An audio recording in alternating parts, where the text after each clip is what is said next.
ike Yahuwah Yamumae amara Yahuwah jindumo Abumonyamumae ebube Yahuwah kanjagae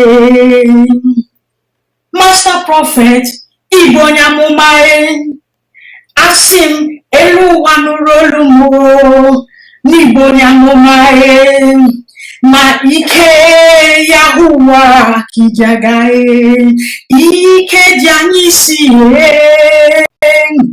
Ibonyamumae amara Yahuwah jindugie amarokono ahia nebube Yahuwah kijaga ebube ndị nsọ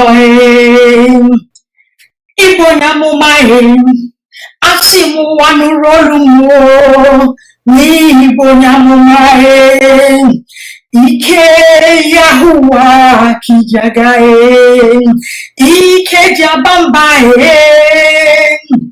Ibonyamumae amara Yahuwah jindugie Ibonyamumae nebube Yahuwah kijagae ebube ndị nsọ Abụmonyamumae asị m elu ụwa nụrụ olu m n'abụmonyamumae ike Yahuwah kanjagae ike jeme ngangae Abụmonyamumae mamara Yahuwah jindumo amarokono ahia Abụmonyamumae mebube Yahuwah kanjaga Ibonyamuma Master Prophet Ibonyamumae ma ike Yahuwah kijagae ike Chukwu okike amara Yahuwah jindugie Ibonyamumae Ibonyamumae mebube Yahuwah kijagae ọtụmọkpọ ndị nsọ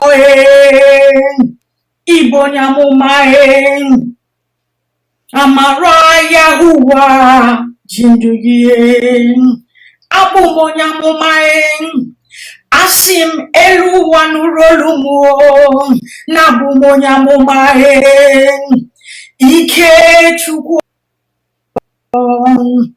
Abụmonyamumae asị m elu ụwa nụrụ olu m n'abụmonyamumae ike Yahuwah kanjagae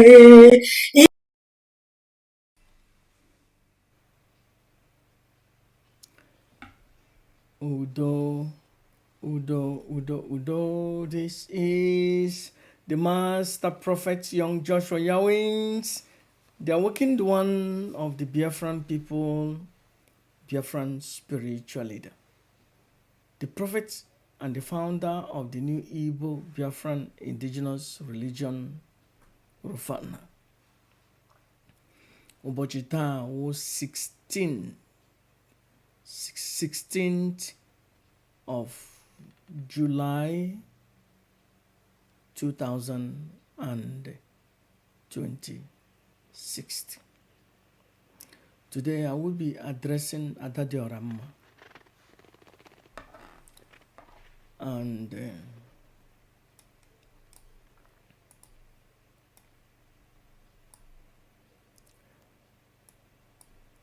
Okariana more than 4 years.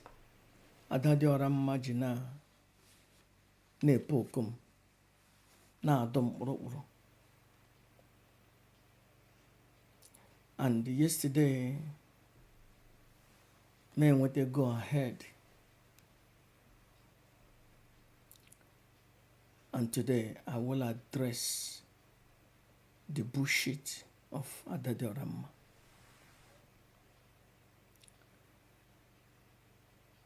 Before I say what I am going to say, Adadioranma does not represent Simon Ekpa. Adadioranma does not represent Nnamdi Kanu. Adadioranma does not speak for Mazi Simon Ekpa. Adadioranma does not speak for Mazi Nnamdi Kanu. Adadioranma are not with Simon Ekpa. Adadioranma is not or are not with Nnamdi Kanu. Adadioranma na-use Simon Ekpa na-gain popularity na Facebook na YouTube. Adadioranma na-use aha Nnamdi Kanu na-akpakọ ego na YouTube. Ihe ọbụla ha na-eme anọghị ya n'isi. Ihe ọ ma wụ YouTube nọmba ya. Ọ ihe mere ile anya Adadioranma ga-anọ na YouTube from morning to night. Ya nọ 4 hours, ya bịachi ọzọ nọ 6 hours, bịachi ọzọ nọ 7 hours. Adadioranma bi na YouTube. Ihe ọbụla mere na Biafraland ya aghọrọ. Ihe ọbụla mere ebe ọbụla ọ mere ya aghọrọ. Chiche ọnụ aya amacha. Ọ ya ama ala ndị nwụrụ nzọrọ ga-efilie na Adadioranma na-ekwe. Ahụbe m one thing Adadioranma presentary after 2 years or 3 years or 4 years or 5 years ihe ahụrụ fact. Adadioranma na-epedelu propaganda. Ọ wụ onye propaganda wụrụ ya. Adadioranma ọnụ ya wụ propaganda. Adadioranma wee enemy of Nnamdi Kanu. Adadioranma jee wepụ aha Nnamdi Kanu na France.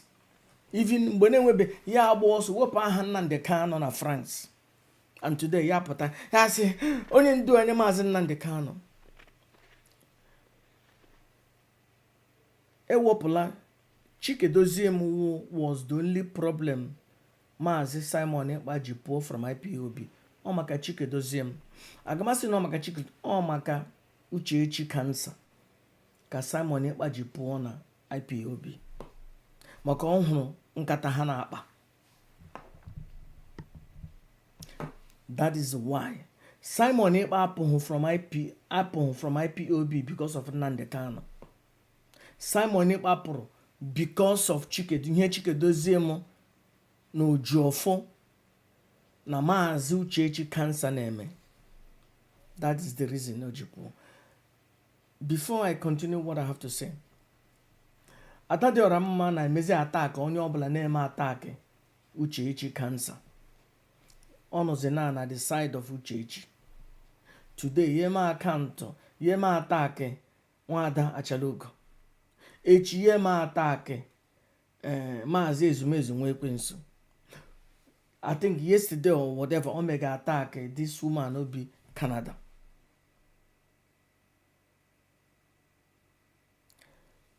Every day on a choose and ndị ọ na-eme attack ndị kwụrụ na with Nnamdi Kanu. Ndị confessri na ha kwụrụ with Nnamdi Kanu. Ọwụkwa Chikedoziem ho na ndị otu ho na-agba Nnamdi Kanu ọkụ. Ndị confessri that na ha kwụrụ with Nnamdi Kanu. Ndị ọ na-eme attack. And ihe ọ na-eme ihe ewu ekukọta isi Simon Ekpa with ndị otu Nnamdi Kanu. Now, I spoke to Maazị Simon Ekpa, the Prime Minister. I made contact through somebody. I connected him through somebody. And finally, phone call abia. Onye na line, the Prime Minister, Simon Ekpa. Simon Njoko, no yan online. Muna ye ekwu okwu. We had we discussed different subjects, as I said in the past.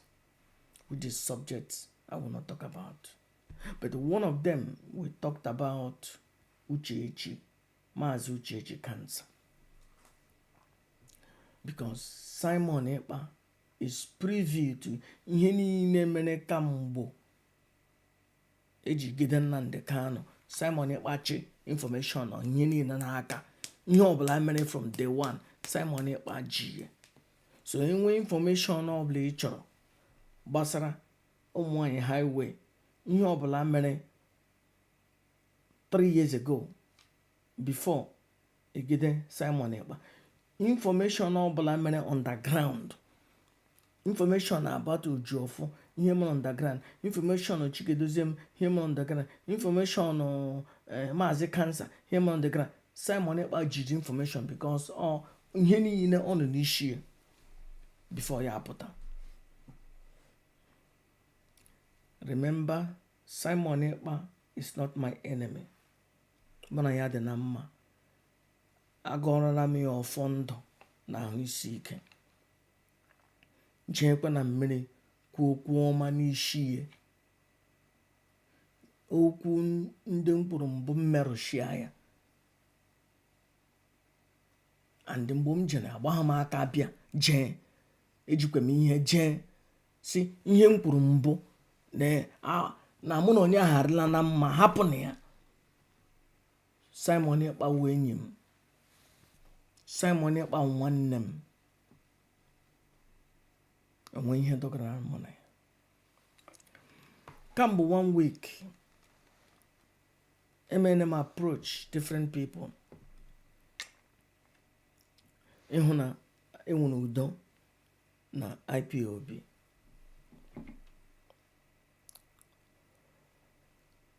Mụ na ndị otu Simon Ekpa buru ibu ekwuo n'okwu, ndị dị loyal to Simon Ekpa. Ọhụkwa ndị ịhụrụ na social media na-akọ yawu.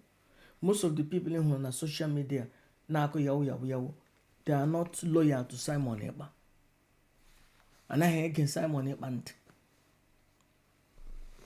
Just like this woman a na-akpọ Adadioranma. Adadioranma na-emere ihe ọ likere. Akwa nnochetere mgbe Simon Ekpa rebuked ya a couple of times. Say, hapụ Master Prophet aka, hapụ Master Prophet ya ajụ. Daga Simon Ekpa enye ihe oruru how many weeks before egide Simon Ekpa. Ọ jụrụ na mụ na Simon Ekpa ga-adị na mma because ọ likere chaos. Nwaanyị chọrọ ebe a na-alụ ọgụ. Ebe ọbụla na-alụ ọgụ ya gbaba n'ime ya na-akpụ ya ọkụ na-ere. O nwere nke ịhụ na Adadioranma nọ n'ekiti ebe udo nọ. Adadioranma na-anọ ebe udo nọ. Adadioranma na-anọ ebe udo nọ. Ebe nọ ebe ọ ga-akpụ ego ọkụ na-ere, ya nọrọ na YouTube na-ewere ego everyday. Iwe ego ole ọ na-enweta na YouTube, I don't care. But ihe ọ na-eji. To the extent yesterday, ọ dịka ọ nọ 6 hours 50 minutes na one video. And ọ ga-apụtakwa again. Maybe ka ahụ in the morning, ọ ga-apụtakwa in the evening. Onye na-spend more than 12 hours a day, 10 to 12 hours on social media. Nwekwere ihe ọ na-arụ. Ọ na-enyekwa ụmụ ihe nri. O nwekwere nwoke n'ụlọ ọ ga-eshiri nri. Ka ọ ga-asị m ya echicha nri ya apụtazie dururu na social media na-akọ yawu.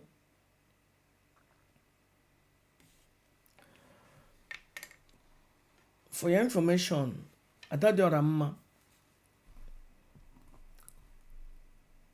ndị Igbo n'ụlọ na olu m ka m wepụkwa mkpara m.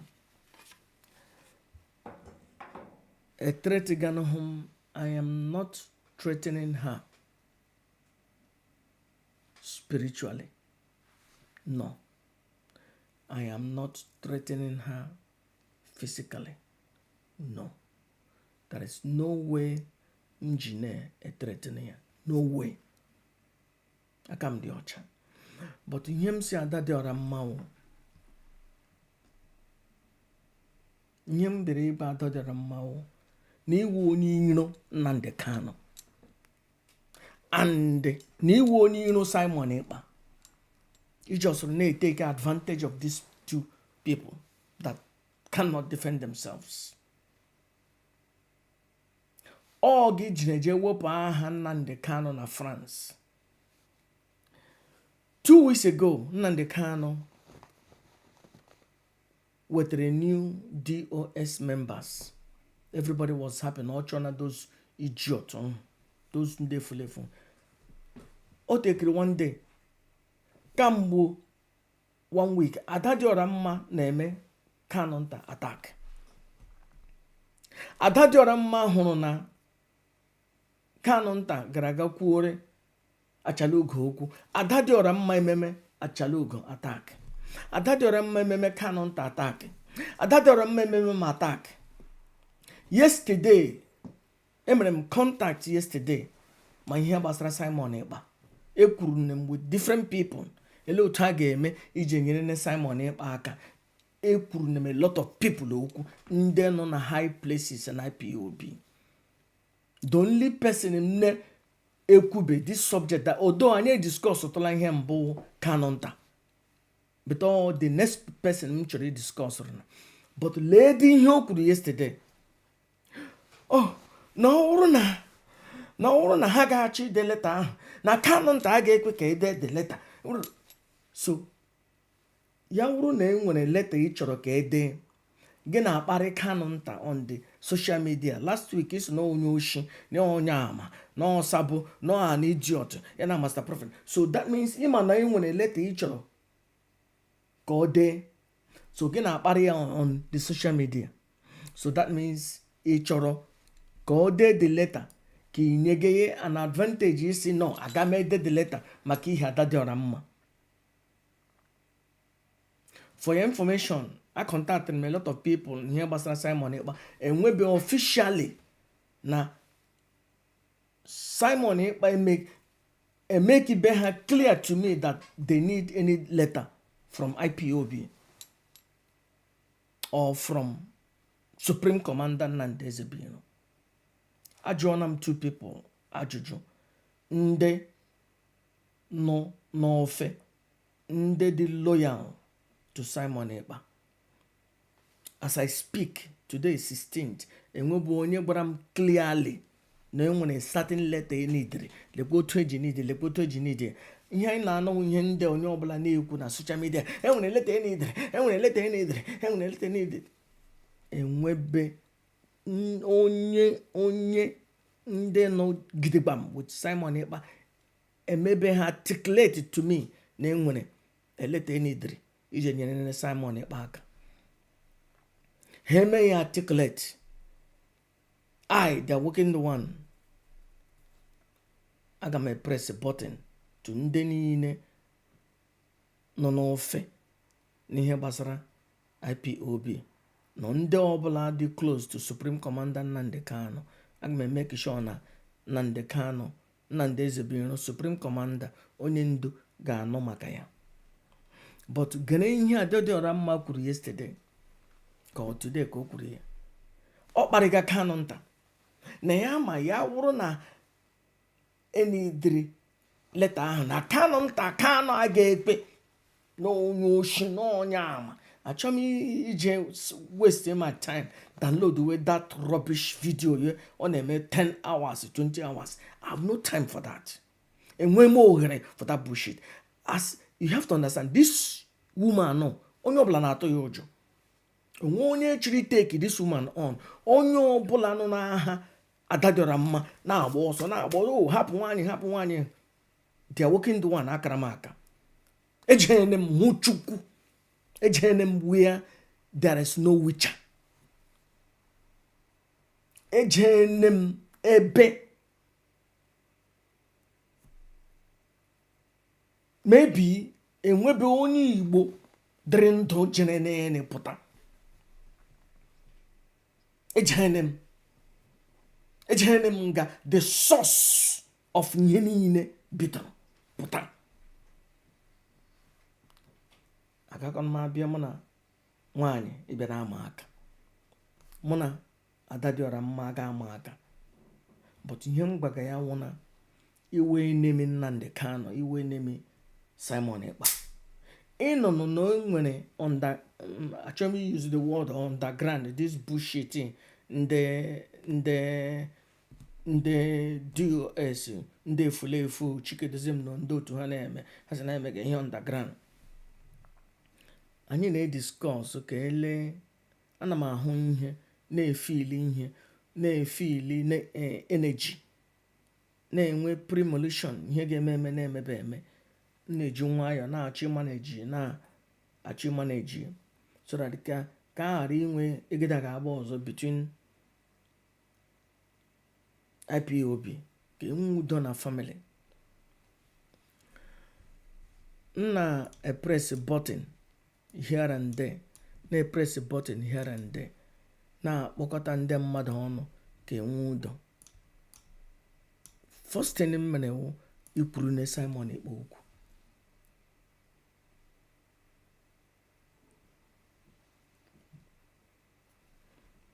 Na-ekwu na Simon Ekpa okwu, Adadioranma adịghị happy.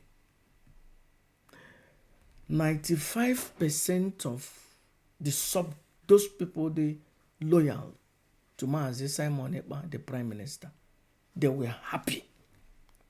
The only person they upset was Adadioranma because o feel na ndo tu Simon Ekpa ga na-egezement. O ihe mere nwaanyị ya pụọ na YouTube ya bịa chideba because ọ chọghị ka ndị mmadụ gene ndị ọzọ ntị. Ọ chọrọ naanị ya ka a ga na-ege ntị. O nwere monopoly to the extent ọ gasị ndị mmadụ gemenụ naanị m ntị. Somebody ewere 6 hours ya dururu na-ege character assassination from this Adadioranma.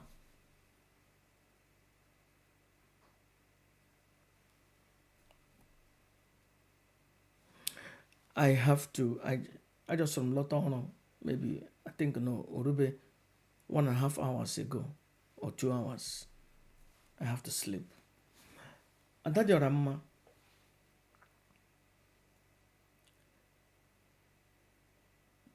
you will not stop me from loving Simon Ekpa. Simon Ekpa came me willingly. And as long as Chukwu liveth in it I stand, I will not sabotage Simon Ekpa mgbe ọ nọ n'aka ndị iro. Unless m pụtara butere m war, then I will respond. Simon Ekpa wee enyi m. Simon Ekpa nwanne m. Adadioranma, you are a little cockroach. You cannot stand in between the working the one of the Biafran people, Biafran spiritual leader. You cannot stand in between Mona Simon Ekpa. Ige me hate Simon Ekpa. Ya sokwa kowa ihe obula, sokwa meme jinjama people. Ne jinja ndị mmadụ. You can't do that. Mona gi nwe problem, I may face gị. Deal with you directly and again affect Simon Ekpa. And in the loyal to Simon Ekpa ma that you were threatened, you were enemy. You chọrọ ekowashwa.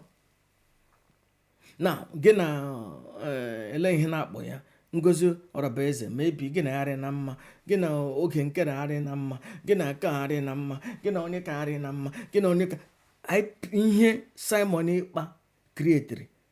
Ugbuana divide ana into 10, 50, 60 places. Ndị Igbo onye ọbụla chọrọ iwe eze. As long as autopilot is concerned, I recognize only one person, Simon Ekpa, and Simon Ekpa alone. And yes, it no onye oga asim na onye who his representative. No one who his spokesperson, then that person I will recognize. Adadioranma happen na ndị Kano aka. Kwụsị dị na-play video Nnamdi Kanu because he hated Nnamdi Kanu. Every day and night in akparị his siblings. Na onye wuzi onye na support na awụ Maazị Cancer. Just support one Maazị Cancer. Because iji indirectly na-eme attack, onye ọbụla na-eme attack uche ị na-eme that person attack. Because he chọrọ general chaos. Now, gwagodu m onye IPOB gịnị ya dị na mma. The new DOS ahụrụ isi na ha niile nwụcha sellout, na ha niile nwụcha sabo, na ha niile nwụcha ndị ọjọọ, ha niile nwụcha ndị oshi. Adadioranma. Come on, Adadioranma. So the only good person wụ Nnamdi Kanu ị na-ekwu okwu ọjọọ gbasara ya n'azụ. Ịpụta n'ihu gị na-achị hazi Nnamdi Kanu. Anyị nwecha voice recording niile mgbe niile ịkparịchara Nnamdi Kanu years ago. Anyị nwere voice recording mgbe ị na-asị Kanu nta ịkparịrị Kanu nta today. Ịkparịkwara m today. Anyị nwecha voice recording mgbe ị na-akparị Emmanuel. Ị na-akpọ ya Fulani boy, family of iniquity. Ikwuchara ya. I know you. You can never be loyal to Nnamdi Kanu because ọ gị jere wepụ aha Nnamdi Kanu na IPOB na France.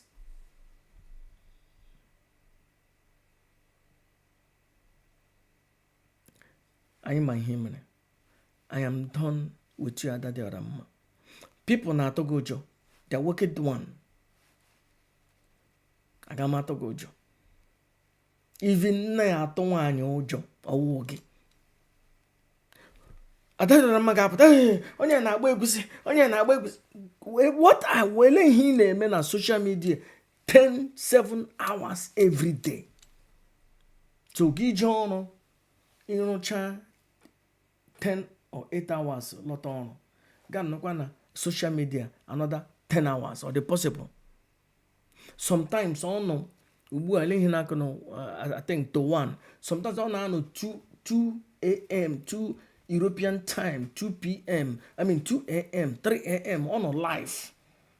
Because on atọ ya hụrụ ana na nọmba ya ruo 50 people no live. Ya nọ ọ chọghị ka ha pụọ. Ọ ga na-akọ ya kọrọla ebe ya na-agụ uri ị na-eche hata mụrụ nze m ọzọ sokwana m gre na ntị enweghị ahụbe m 110 ji m 110 ewu eziokwu Adadioranma kwuru for the past 5 years. 110 ji m otu ihe stand to today elecha ya ihe a were eziokwu ruo taa 110 otu mkpụrụ ihe.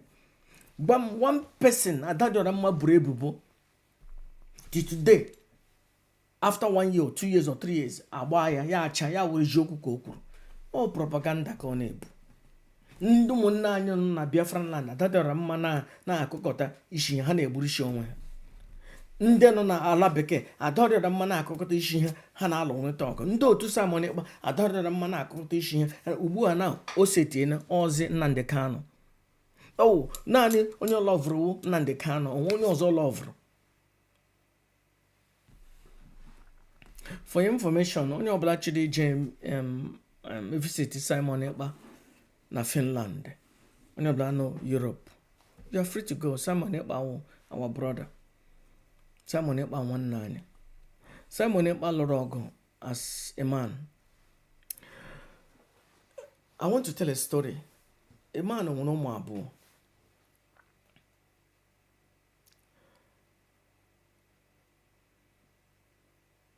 Abiakuru the man. Ọpara ya the wise, the intelligent. Asị ọpara ya na-ekuru nne nna gị. Ele ihe ị ga-eme. Ọpara ya sị ka ya chere. Nwe isi oyi. Na nwebe ihe ya ga-eme. Na ya chọghị imebi ihe. Ka ya na-ele ọ bụrụ na ha gbuo nna ya. Then mgbe na ya ga-adọda eluigwe. Nwa ya nwoke nke ọzọ asị ya before a na-ekwupụ the boy nọ nga ahụ amịrị na mma je gbupụ otu onye isi si ya who are you na ịmakwa na nna ya onye kara aka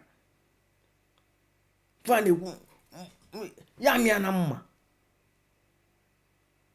ndị mmadụ chichileke ala efuwene na nwa ya nwụkwa onye arụ na ofu nwa ya ke ntakịrị nwụkwa onye arụ ọ bụrụ na nnọ aka kpaa nna ya na nwa ya ka ọzọ ọhụ nke ntakịrị na isi arịkwa hụ mma na ọ gakwa adọda eluigwe n'ala.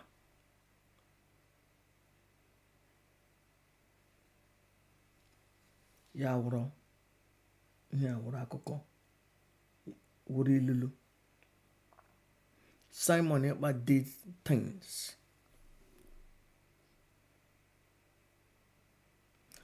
Simon Ekpa nwatakịrị nna ya dị n'oshi and ọ na-eji ụkwụ agbakọ ọzọ. Simon Ekpa is a disciple of Supreme Commander Nnamdi Ezebiro. Simon Ekpa is the son of Nnamdi Kanu. Simon Ekpa and Nnamdi Kanu is delighted in Simon Njoko Ekpa. This woman Adadioranma cannot put asunder. On your on a video attack or yesterday. Jay learn the video. Nsobano get the video. You create okay with tension. No, I don't want tension on IPOB. Because anyway tension nye Ghana manifest na Biafraland. Achọrọ m ka enwe udo na Biafraland. Achọrọ m ka ọ nwe ofu onye Igbo ga-akpafu ọbara ya. But enwe ndị ọjọọ ndị ụchụ bịara abịa na-emebishi eshi bịa ihe ọbụla mere na aka ha gbasara. But ndị Igbo ekwesịghị ịkpafu ọbara ha. Achọrọ m ka onye Igbo ọbụla nwaanyị ishikpe ka akpafuo garị ya n'ala Igbo. But Adadioranma ala ọjọọ wa ala ọma ndị nze ọ ala ọjọọ wa ala ọma ndị dibịa ọ ala ọjọọ wa ala ọma IPOB na-agba aghara autopilot na-agba aghara ọ Biafran movement in exile or Biafran government in exile na-agba aghara. Ọ dị mma for Adadioranma because ọ ga-apụta na 10 hours na-akọ bullshit. Enwe ndị na-ejego ha ọrụ ha akpọ na phone ọ na-ekwu ya kpọọ onye ya hapụ onye ekwu for 1 hour ha kpọọ onye ekwu for 1 hour. Adadioranma nọ nga ego ya na-aga like the cows. Adadioranma Simon Ekpa awụ na gị sị gị hapụ m aka still gị na-emebi aha m. Adadioranma I the working one ezukwere m ka eme otu ọbụla ijikwa chọọ ya adị m ready, let me know. Ị chọrọ ya ka anyị na-ekwu ya n'okwu nsogbu anọghị. Ị chọrọ ya in another way nsogbu anọghị. Ị chọọkwana ya na ihe ndị ọzọ ị chọọkwana ya ka anyị mee ihe otu ọzọ m na-achọghị iji ọnụ m emeghe kwuo ye ka ọ ghara ịwụ na ọ m bụ ụzọ na-asọjest ya. The working one dịkwa ka ezukwere m ka eme anakwa m ezuru m ke akajakwara m akaja ezukwere m ka eme. Ịchọọkwa si m ji m a place tụọ na m aka a place na-awụhụ na France outside France nye m time si m na ị ga-apụta nga ahụ. The working one ga-anọ nga ahụ chere gị chere before ga-apụta. Anakwa m eje pịa ndị mmadụ ihe ebe ha nọ batakwa n'ụlọ m. Eterete ga ngwana m ga-agbanwe otu ọbụla ịchọkwara ya adị m ready. Ahapụla m gị for more than 4 years. I cannot. Your insult is enough. And every day get were Kanu nta, every day get were Nnamdi Kanu, every day get were wu anaghị achọrọ ka enwe udo na IPOB ka udo achụpụla this idiot na Madam Cancer na enemy Nnamdi Kanu Uchechi.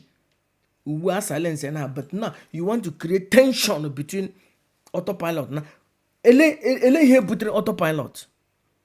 Is it not IPOB? autopilot YPOB ọwụhụ Nelly Ofegbu ha ọwụhụ Azuka ha ọwụhụ Bridget ha ọwụhụ YPOB Simon Ekpa onye YPOB. But no, it should create tension, it should create enmity, it should divide, it should na-enwe gịda ga-agba ọzọ.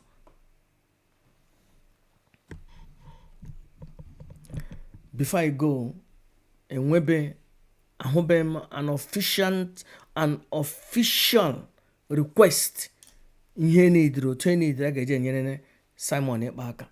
Biko ya nwere official request. Enwere only two people ha biko nyenum that request ka amono ta ga-eme, and ewetara anya aga m discuss ya with Kanonta. This Kanonta Adadioranma na-akparị every day. Aga m discuss ya because emelumala nwanne nwoke ga-akpọkwa Kanonta jụọ ya, what do you think about it? So aga m before even na ejiene m oji to Supreme Commander, but aga m discuss ya with Kanonta because ọ ga-akpọkwa ya jụọ ya. Kanonta Adadioranma na-akparị na-eme insult na-eme embarrass every day. But I have to let him know that we have already discussed it, that Adadioranma doesn't work with Simon Ekpa. And he discussed on it, I think 4 days ago, on Sunday. So he knows that you are not with Simon Ekpa. But him na-agwawo ndị autopilot or ndị Biafran in exile, Adadioranma na-emebi aha nnụ. Ama ma nnụ sọpọtụrụ ya. Ụjọ na-atụ nnụ. Ọ dị gọọmenti na attack. Ọ dị ngo ji nnụ. Let me use the word Igbo Egusi, because Igbo Egusi dị ya mma.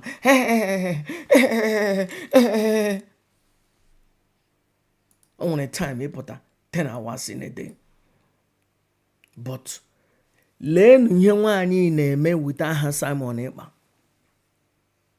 So ya wụrụzie na enidiri document from Nnamdi Kanu. Nwaanyị apụta everyday na-akparị Kanonta or Nnamdi Kanu jụọ Kanonta ga-asị ya hapụ.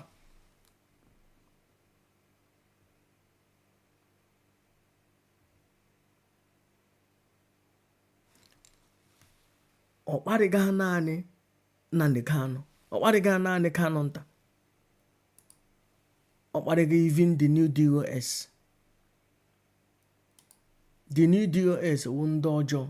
Ọ sị na Nnamdi Kanu na ọ chọrọ na mgbe ọ chọrọ 100 men na nweta 100 men na those people na that means nwaanyị ewu zero sum game. Ihe ọ chọrọ wụ ka everywhere ka ọ na-agba everywhere. So ya wụrụ na Kanonta wụ, ya wụrụ na Adadioranma wụ nwanne Simon Ekpa, and they need help from Kanonta. Ele otu Kanonta ga-efili na Adadioranma nọ everyday na a blackmail the family, na akparị the family.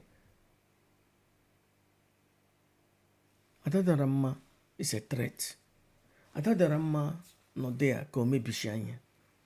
No wonder eji nwekwe gịda ga-agba ọzọ na autopilot, because Adadioranma na-akpọ ego ọkụ yarị n'onye shishi autopilot na-agba ọkụ.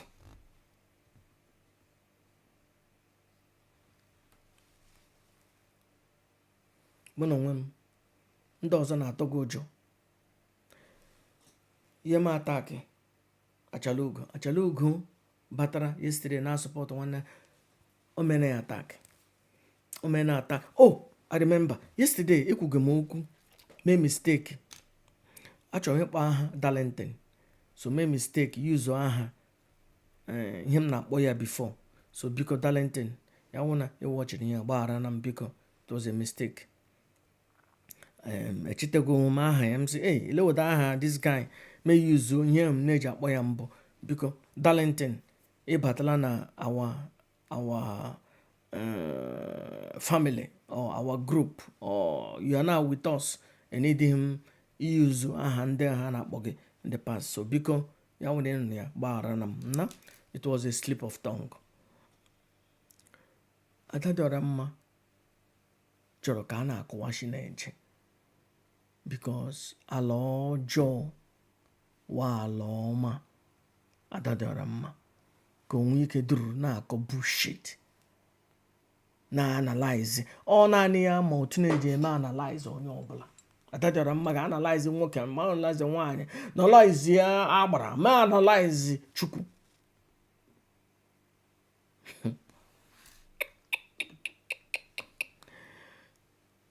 ma enweghị onye nọ n'autopilot that can talk to you. Ya nwoke nwa na kara aka akachashira ma akachashi otu ọbụla iji were bịa Chineke mana I will come out victoriously.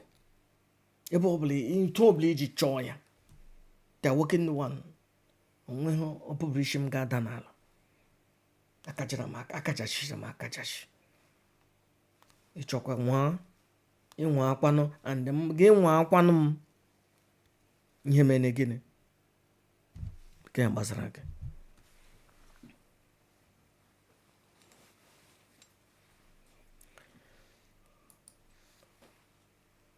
Awọchiga m for 2 weeks now. ahụbeghị m mgbe Achala Ugo kwuru okwu na-ekwu okwu ọma gbasara Simon Ekpa, but Adadioranma na-eme ya attack. Adadioranma today Adadioranma sị na ihe na-eme ihe ahụ ka anyị kpọrọcha ndị autopilot. This woman Chineke biko jee ga-ekpe na ihe nwaanyị kwuru dụọ na ya ọdụ ya wụrụ na enweghị otu a ga-eji agwọtali ya then mee nọ ka anyị mara ma ọwụ a spokesperson Simon Ekpa ka ọwụ, because ọ dị ka ọ na-eclaim na ya wụ spokesperson autopilot.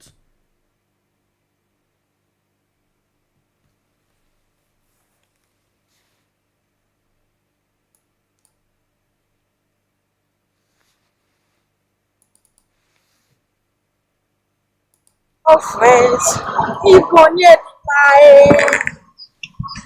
onye dị ukwuu, onye buru amụma Biafra, onye dị mma. Igbo onye dị mma, Igbo onye dị nsọ,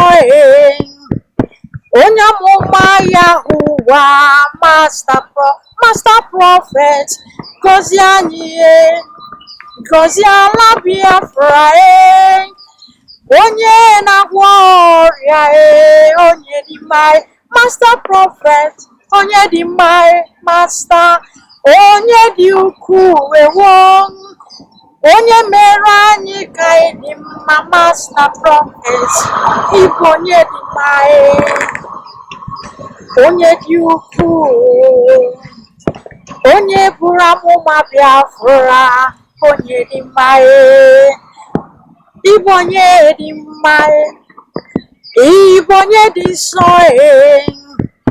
onye amụma Yahuwa, master prophet, gọzie anyị, gọzie ala Biafra, onye na-agwọ ọrịa, onye dị mma, master prophet, onye dị mma, master, onye dị ukwuu, onye mere anyị ka anyị dị mma, master prophet. Igbo onye dị mma, onye dị ukwuu, onye buru amụma Biafra, onye dị mma. Igbo onye dị mma, Igbo onye dị nsọ,